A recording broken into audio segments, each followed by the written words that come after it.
नमस्कार दोस्तों, स्वागत है आपका इस वीडियो में। जैसा कि हमने अपने पुराने वीडियो में बताया था कि किस तरह से भारत ने मालदीव को अपनी नई बजट नीति से उसकी आर्थिक मदद घटाकर उसकी हेकड़ी निकाली है और जो थोड़ी बहुत अकड़ मालदीव में बची हुई थी, अभी हाल ही की चली पानी की समस्या से वो भी खत्म हो गई है। दरअसल दोस्तों, आपको बता दें कि मालदीव पर दुख के बादल तब से ही छाए हैं जब से मालदीव ने इंडिया आउट का कैंपेन चलाकर भारतीय सैनिकों को मालदीव से भगाया था और प्रधानमंत्री मोदी की लक्षद्वीप यात्रा पर मालदीव के नेताओं ने गलत टिप्पणी की थी, जिसका बदला भारत ने समय आने पर ले लिया है और इतने से ही मालदीव की अकल ठिकाने आ गई है। आपको बता दें कि अभी हाल ही में मालदीव के राष्ट्रपति मुइज़ु ने भारत का धन्यवाद किया है, पर ऐसा क्यों? आइए जानते हैं पूरी खबर। पर उससे पहले दोस्तों, अगर आप चैनल पर नए हैं तो चैनल को सब्सक्राइब जरूर कर दे ताकि हमें भी मोटिवेशन मिले आपके लिए ऐसे वीडियो बनाने का। तो चलिए शुरू करते हैं। तो कभी इंडिया आउट का नारा लगाने वाले मालदीव के राष्ट्रपति मोहम्मद मुइज़्ज़ू के सुर अब भारत के प्रति बदल रहे हैं। चीनी समर्थक कहे जाने वाले मुइज़्ज़ू अब भारत के गुण गाते नजर आ रहे हैं। दरअसल शुक्रवार को मालदीव की स्वतंत्रता की 59वीं वर्षगांठ पर एक समारोह में उन्होंने कहा कि देश के ऋण को चुकाने में चीन और भारत ने सबसे ज्यादा मदद की है। देश की कमजोर अर्थव्यवस्था को मजबूत करने में मदद के लिए मुइज़्ज़ू ने भारत और चीन का आभार व्यक्त किया है। मुइज़्ज़ू ने अपनी बात रखते हुए कहा है कि मालदीव के लोगों की ओर से अर्थव्यवस्था को मजबूत करने और आर्थिक संप्रभुता को बनाए रखने के लिए चीनी सरकार और भारत सरकार का धन्यवाद करता हूं। बता दें कि मुइज़्ज़ू पिछले साल भारत विरोधी अभियान के तहत ही मालदीव की सत्ता में आए थे। उन्होंने भारत द्वारा दान किए गए हेलीकॉप्टर और डोर्नियर विमान चलाने वाले लगभग 80 भारतीय सैन्य कर्मियों को हटाने की मांग की थी, जिसके चलते भारत ने अपने सैनिक वापस बुला लिए थे।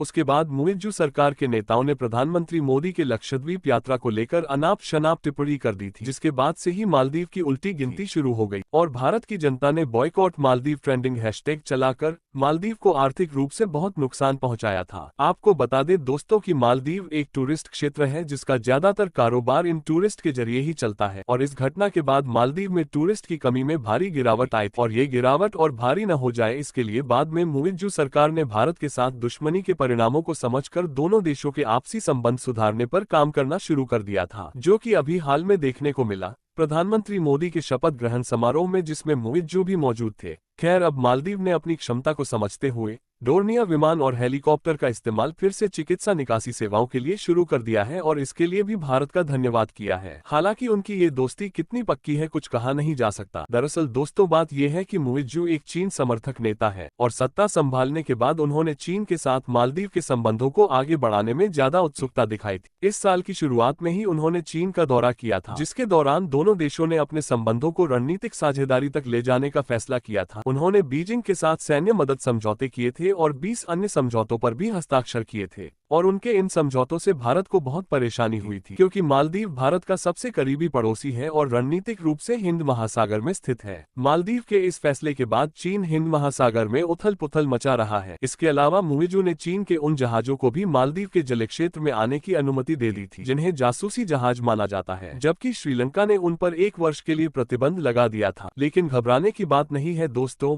भारत ने इसकी कार्यवाही में बांग्लादेश के चबाहार पोर्ट पर कब्जा बना लिया है, जिसके चलते भारत के खिलाफ चीन की चालें उसी के चाइनीज बम जैसे फुस हो गई हैं। भारत के चबाहार पोर्ट के समझौते से चीन भौंकलाया हुआ है। हमने इस पर पूरा एक वीडियो बनाया है, ऊपर आई बटन पर इसका लिंक है, आप देख सकते हैं और जान सकते हैं कि कैसे भारत ने चीन को इस डील के जरिए मात दे दी है।